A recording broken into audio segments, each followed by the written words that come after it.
یہ قاعدہ ہے کہ جس کا کھانا اسی کا گانا۔ حضرت حکیم الامت فرماتے ہیں کہ زمانے بھر میں یہ قاعدہ ہے کہ جس کا کھانا اسی کا گانا، تو جن کا ہم کھا رہے ہیں انہی کے پھر گیت ہم گا رہے ہیں۔ کائنات ارضی اور سماوی پر سب سے بڑا، سب سے شاندار، سب سے خوبصورت، سب سے ٹھنڈا، سب سے امن والا جو انقلاب ہے وہ میرے نبی پاک نے برپا فرمایا۔ بڑی یہ کم نصیبی ہے کہ مسلمانوں میں فرقے بن گئے اور امت تقسیم ہو گئی اور تقسیم ہونے سے کمزور ہو گئی۔ لیکن افسوس کی بات یہ ہے کہ لوگ اس بات کو سمجھنے سے عاری ہیں کہ عید میلاد النبی صلی اللہ تعالی علیہ وسلم تو امت اس بات کے شکر کے طور پہ مناتی ہے کہ اللہ نے ہمیں اپنے نبی کا غلام بنایا۔ آؤ میں تمہیں مسلم شریف پڑھ کے سناتا ہوں، اور راوی بھی وہ بندہ جو ہر وقت حضور کے قریب رہتے تھے، حضرت انس بن مالک رضی اللہ تعالی۔ آپ فرماتے ہیں مجھے وہ دن بھولتا ہی نہیں، میں بھلا سکتا ہی نہیں جس دن میرے نبی پاک مکے سے ہجرت کر کے مدینہ طیبہ تشریف لائے۔ حضور اس دن کیا ہوا تھا؟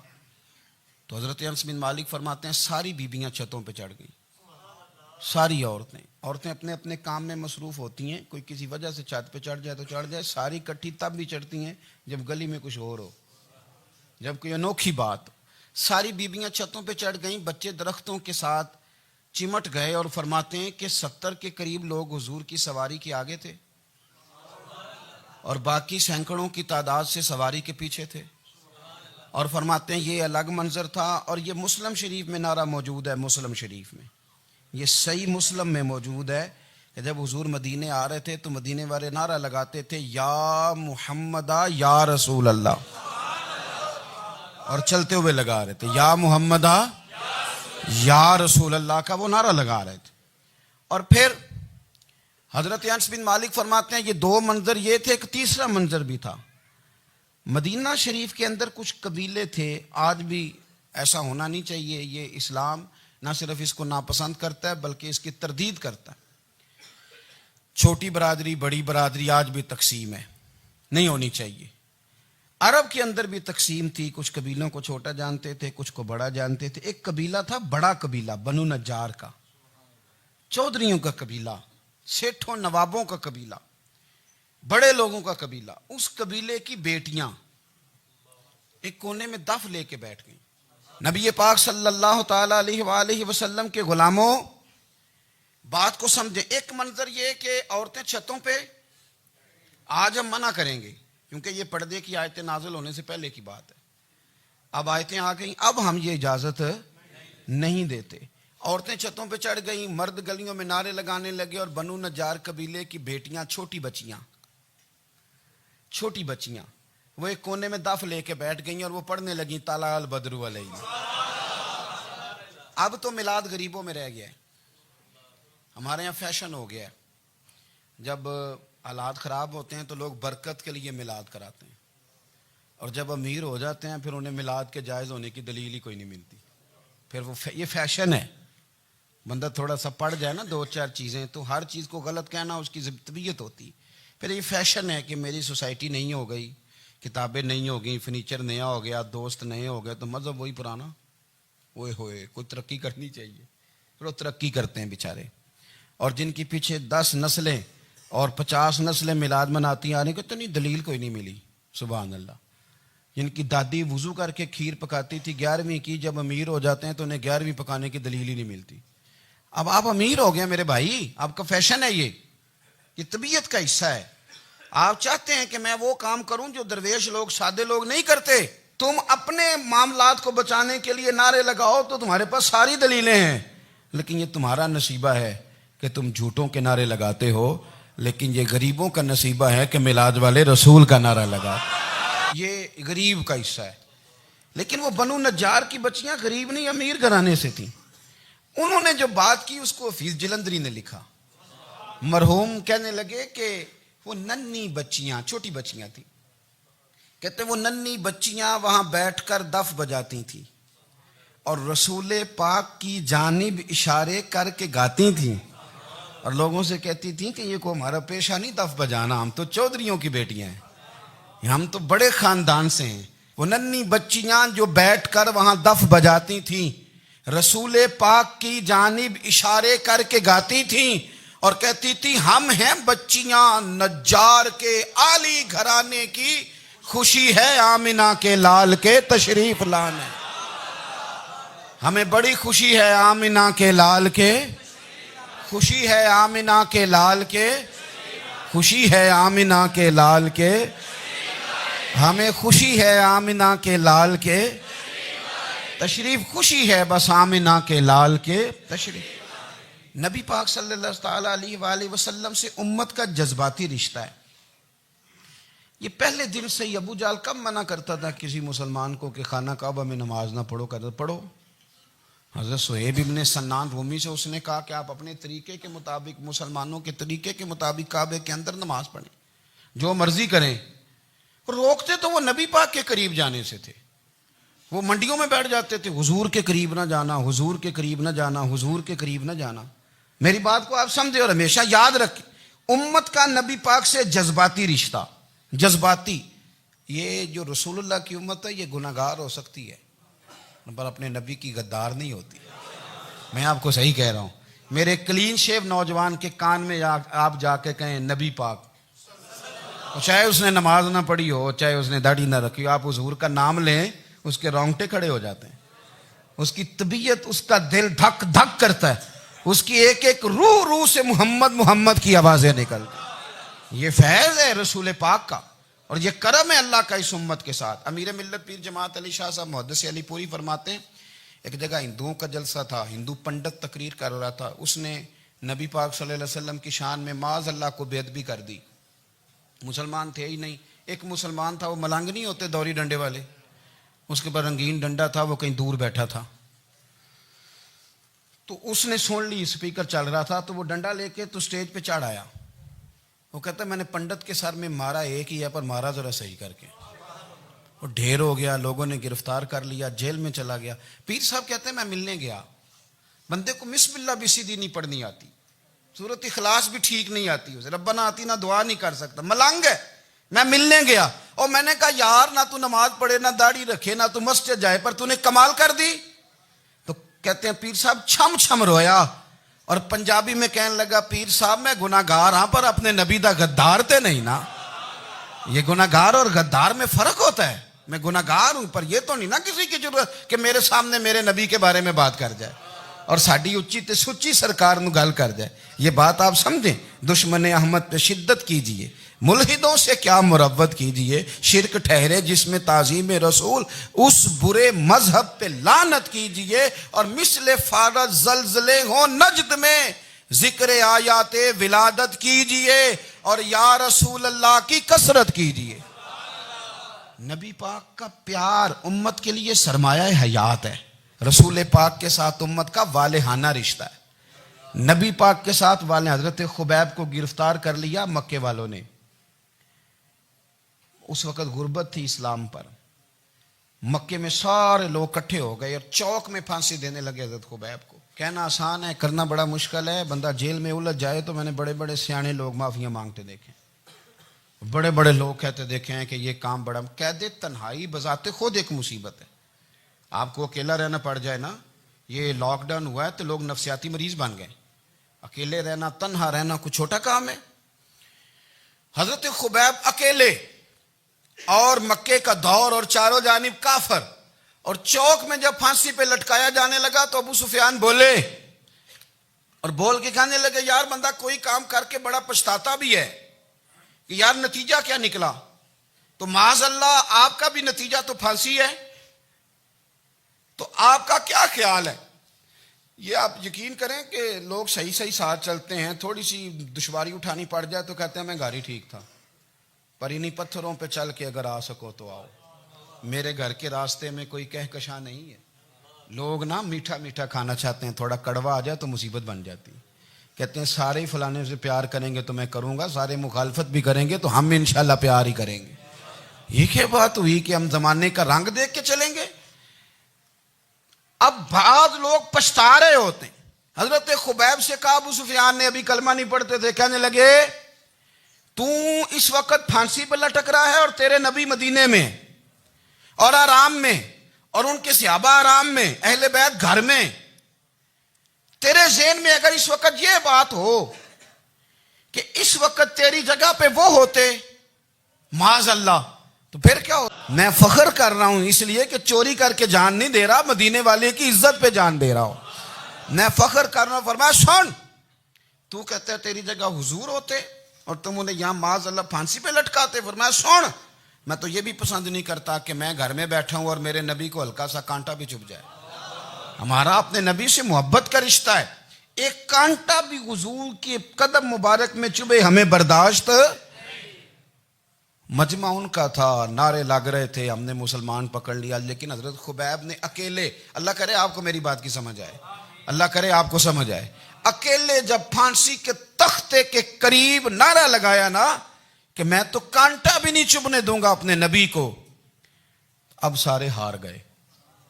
اب اس ایک جملے نے نا ان کو شکست خوردہ کر دیا، اب بول کچھ نہیں سکتے تھے، گردنیں جھک گئیں، اور جب سناٹا چھایا تو ابو سفیان ساتھ والے سے کہنے لگا باقی ساری باتیں اپنی جگہ پر ہیں، پر اصحاب محمد سے پیار تو بڑا ہی کرتے ہیں نا، اور وہ کچا رنگ للاری والا جیڑا چڑھ دا تے لیندا رہندا، اے عشق تیرے دا رنگ محمد چڑھ جائے پھر نہیں لیندا۔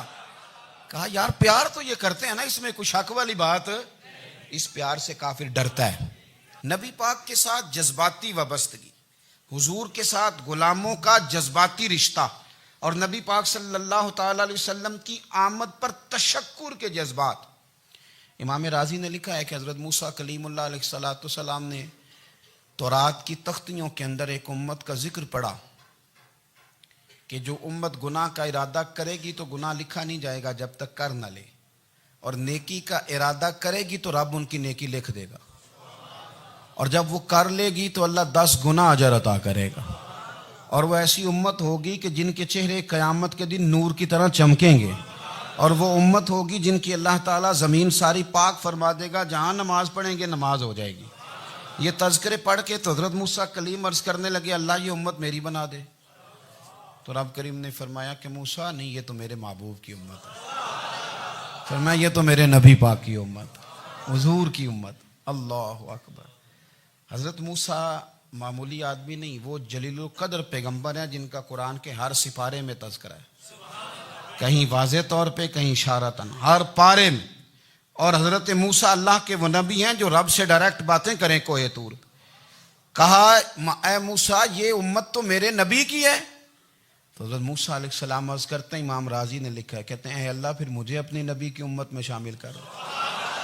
او یار ہمیں لوگ کہتے ہیں میلاد نہ مناؤ، جس امت میں آنے کے لیے حضرت موسیٰ نے دعا مانگی، جس محبوب کی غلامی کے لیے، ہمیں تو دعا بھی کوئی نہیں مانگنی پڑی، اللہ نے فضل سے ہی مدینے والے کا غلام بنا دیا۔ تو ہم حضور کے تذکرے نہ کریں، ہم تشکر نہ کریں، ہم نبی پاک صلی اللہ تعالی وسلم کی نعت نہ پڑھیں، ہم حضور کے آنے پر جشن کا اظہار نہ کریں، ہر وہ جائز طریقہ جس سے اظہار خوشی ہو سکے وہ میلاد پہ کرنا چاہیے، اور اس کے لیے اسباب بنانے چاہیے۔ امت کا ایک جذباتی انداز ہونا چاہیے نبی پاک کے ساتھ، ایک وارفتگی، ایک ذوق، ایک طبیعت کے اندر وجدان۔ نعرہ مطلب اس طرح نہ ہو کہ بس چل رہا ہے کام، میں نہیں ہوں قائل، میں کہتا ہوں پہلے تو کوئی لگائے نا، اور پھر نعرہ جب لگتا تھا نا تو مسلمانوں کے یہاں نعرہ لگتا تھا تو بڑے بڑے لوگ کانپ جاتے تھے۔ صوفیاء نے لکھا ہے کہ حضرت عمر نے جب کلمہ پڑھا نا تو 39 بندے کلمہ پڑھتے تھے، تو نبی پاک نے رات کو دعا مانگی، اے اللہ عمر کو مسلمان کر کے اسلام کو عزت دے۔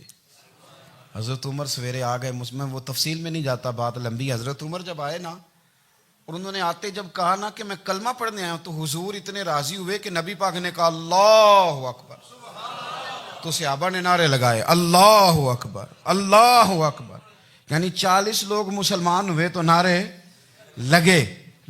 ہمارے صوفیاء کہتے ہیں حضرت عمر کے آنے پر جب نعرے لگے تو بتاؤ کہ وہ تو نعرہ تکبیر لگا، نعرہ رسالت کیوں نہیں لگا؟ تو کہتے ہیں گویا ہمیں حضور نے یہ سمجھایا ہے، حضور کے اشاروں نے سمجھایا ہے کہ میں اب اپنے نعرے خود تو نہیں نہ لگاؤں گا، میں نے تو اللہ اکبر کہہ دیا، عمر آ گیا ہے میرے نعرے لگاتا رہے گا، اب نعرے لگیں گے۔ حضرت عمر نے پہلے دن ہی کہا کہ حضور آپ سچے رسول ہیں تو چھپ چھپ کے نماز کیوں پڑھیں؟ شروع ہو گئے نعرے، حضور آپ سچے ہیں تو چھپ چھپ کے نماز کا کیا معنی ہو؟ تو حضور نے فرمایا تیرا کیا ارادہ ہے؟ حضور سارے نہیں، ایک میں، ایک امیر حمزہ، ایک لائن کے آگے وہ لگ جائے، ایک کے آگے میں لگ جاؤں، اور باقی مسلمان جتنے ہیں کل 40 تھے، پیچھے 18 19 بچیں گے، تو ایک لائن میں وہ ہو جائیں، ایک میں آگے، ایک میں امیر حمزہ ہو، ایک میں ہوں، تو دیکھ لیتے ہیں یہ ہمیں نماز کیسے نہیں پڑھنے دیتے۔ ہاں دیکھ لیتے ہیں، آئے نا میدان میں، ادھر آ ستمگر ہنر آزمائیں تو تیر آزما ہم جگر آزمائیں، اور غلامان محمد جان دینے سے نہیں ڈرتے، یہ سر کٹ جائے یہاں رہ جائے کچھ پرواہ نہیں کرتے۔ فرمایا بھی پتہ چل جاتا ہے نا، ایک لائن میں حضرت امیر حمزہ ہو گئے، ایک میں حضرت عمر ہو گئے۔ پہلے یہ مارتے تھے جو حرم شریف میں مسلمانوں کے طریقے پہ نماز پڑھتا تھا، یہ جلوسوں کی بڑی برکت ہے، اندر بیٹھے رہے نا چپ کر کے، نکل جائیں تو پتہ کچھ بھی نہیں چلتا۔ جب نکلتے ہیں لوگ کہتے ہیں جلوس کیا معنی ہے، تو میں بتاتا ہوں نا جلوس کا معنی کیا ہے۔ حضرت عمر نے باہر نکلے 2 لائنوں کا جلوس، لمبا بھی کوئی نہیں، بندے بھی 40، اور جناب فاروق اعظم باہر نکلے تو عمر کا نعرہ، عمر کا، حضرت عمر نے یوں کر کے آستینیں بازو کی چڑھا لی، اور اپنے گلے میں جو ان کے رومال تھا نا اس کو یوں سینے پہ باندھا، اور اس ہاتھ میں تلوار تھی تو یوں کر کے باہر لہرائی، کہنے لگے او مکے کے کافرو ادھر آؤ میرے سامنے، جس نے اپنی بیوی بیوہ کرانی ہو، جس نے بچے یتیم کرانے ہوں، وہ آئے میدان میں، مصطفیٰ کے غلام آج سڑکوں پہ نکل آئے میدان میں ہمارے سامنے ہمارا مقابلہ کرے، آئے نا میدان میں، ہم نکلے ہیں، اب ہم یہاں کعبے میں اعلانیہ نماز پڑھیں گے، ہم پڑھیں گے، طاقت ہے تو آؤ نا ہمارا مقابلہ کرو، آؤ۔ کفر بذات خود بہت بڑا جھوٹ ہے، اور جھوٹ کے پیر، بس 2 بندے نکلے تلواریں لے کے آگے، تو پھر حضرت عمر نے اعلانیہ نماز پڑھوائی خانہ کعبہ۔ تو میرے بھائی رسول اللہ صلی اللہ علیہ وسلم کے غلام تو جب نعرہ لگاتے تھے تو ہو ہی کمال جاتا تھا۔ پھر بریلی کے امام بولے، کہنے لگے پیش حق مجدہ شفاعت کا سناتے جائیں، حضور قیامت کے دن آگے نا ہمارے آگے خوشخبری دیں گے، کہیں گے تم فکر نہ کرو، آ جاؤ میں تمہیں بخشواتا ہوں، میں تمہاری سفارش، آ جاؤ پیچھے۔ حضور نہ پیش حق مجدہ شفاعت کا سناتے جائیں گے۔ یقین کریں بریلی کے امام کو بھی بڑا ہی رنگ آتا ہے بیان کرنے کا، کہنے لگے آپ روتے جائیں گے، اللہ کو منانا ہے نا حضور نے، کہتے ہیں پیش حق مجدہ شفاعت کا سناتے جائیں گے، آپ روتے جائیں گے، پر ہم کو ہنساتے جائیں گے، باغ جنت میں محمد مسکراتے جائیں گے، پھول رحمت کے گریں گے ہم اٹھاتے جائیں گے، اور حشر میں ہوگا ہمارا داخلہ اس شان سے ہم یا رسول اللہ کا نعرہ لگاتے جائیں، ہم یا رسول اللہ کا نعرہ۔ امام راضی کہتے ہیں حضور نے ایک رکا پکڑا چھوٹا سا، ایک بندے کو لوگ دوزخ میں لے کے جا رہے ہیں۔ اچھا مجھے ایک بات بتاؤ، فیصلہ پہلے ہو گیا ہے، اللہ کے سامنے ہوا ہے، اور فیصلہ ہو گیا اور طے ہو گیا کہ دوزخ میں جانا ہے، وہ قریب پہنچ گئے دوزخ کے، تو حضور نے دیکھ لیا، اور بتایا کس نے؟ حضرت آدم نے۔ حضرت آدم کہنے لگے حضور وہ آپ کے غلام کو دوزخ میں لے جا رہے ہیں۔ نبی پاک آگے گئے، کیا پڑھتے ہیں ہمارے بھائی؟ حضور نے مجھے ان سے چھڑا کے چھوڑ دیا۔ نبی پاک صلی اللہ علیہ وسلم آگے گئے، فرمایا ادھر آؤ، کہاں لے کے جا رہے ہو؟ اللہ کے سامنے فیصلہ ہوا ہے نا، فرشتوں نے کیا ہے نا، فرشتے کو کسی سے بددیانتی تو نہیں نہ کرتے، فرشتوں نے جو کیا ٹھیک کیا ہے نا، کیوں لے کے جا رہے ہو؟ سونے گناہ زیادہ ہیں، نیکیاں تھوڑی ہیں، فرمایا میرے سامنے تولو۔ کسی فرشتے نے نہیں کہا کہ سونے معاذ اللہ ہم کو بے ایمان ہے، ہماری کوئی سے زد چل ساڈا کو بننا سان جائے دے نال، بھائی میرا مطلب ہے صحیح تولا ہے، فیصلہ ہے، فرمایا دوبارہ تولو۔ گویا رب بھی فرماتا ہے جیسے میرا محبوب کہتا ہے ویسے ہی کر، اور کوئی نہیں دوبارہ تول لو، کوئی حرج نہیں، تولو نہ دوبارہ۔ فرشتے دوبارہ آئیں گے، انہوں نے دوبارہ تولا، ایک پلڑے میں نیکیاں ایک پلڑے میں گناہ۔ اب وہ گناہ پھر زیادہ نکلے تو نبی پاک نے نا جیب سے اتنا سا روکا نکالا، روکے کا بھی کوئی وزن ہوتا ہے، وہ حضور نے نیکیوں کے پلڑے میں رکھ دیا، نیکیاں بڑھ گئیں، فرشتے بھی چپ کر گئے، چلو بھائی جنت میں۔ میری طرح کا تھا نا پتہ سارا ہے سردار نو کیتی ہے، پتہ تو تھا نا اسے من آنم کے من دانم، تو سیدھا حضور کے قدموں سے جا لگا، کہنے لگا سونیا میں تو ساری زندگی گناہ کرتا رہا، یہ کون سی نیکی ہے؟ تو حضور فرمانے لگے چپ کر، جنت کا دروازہ کھول گیا، تو جا جنت میں۔ حضور رکے میں کیا ہے؟ فرمایا تو نے ایک دن درود و سلام نہیں پڑھا تھا؟ میں نے تیرا سنبھال کے رکھا ہوا تیرا درود شریف، وہ نعرے رسالت بھی تو نے لگائے تھے، وہ تو کھول کے میرے تذکرے میں نے تیرا سنبھال لیا، دوزخ میں میں تو کیا میرا سایہ نہ جائے، کیونکہ رسول پاک سے دیکھا نہ جائے، میرے رسول پاک۔ اور میری بات سنو، میں بھی آپ کو کھانا نہیں کھلاتا، لنگر میرے سنگی کھلاتے ہیں، میرے دوست آپ کو کھانا پیش کرتے ہیں۔ ہر جگہ آپ جاتے ہیں تو وہاں کچھ لوگوں کی ڈیوٹی ہوتی ہے، لیکن ترمذی شریف سیاستہ کی حدیث ہے، حضرت انس نے پوچھا تھا حضور قیامت میں کہاں ملیں گے؟ فرمایا حوض کوثر پہ۔ حضور وہاں انس پانی پلائیں گے کہ بلال پلائیں گے کہ سہیب پلائیں گے؟ فرمایا نہیں، امت پیاسی آئے گی تو میں اپنے دست مبارک سے پانی پلاؤں۔ حضور وہاں نہ ملے تو فرمایا پل صراط پہ آنا، امت گزرے گی تو میں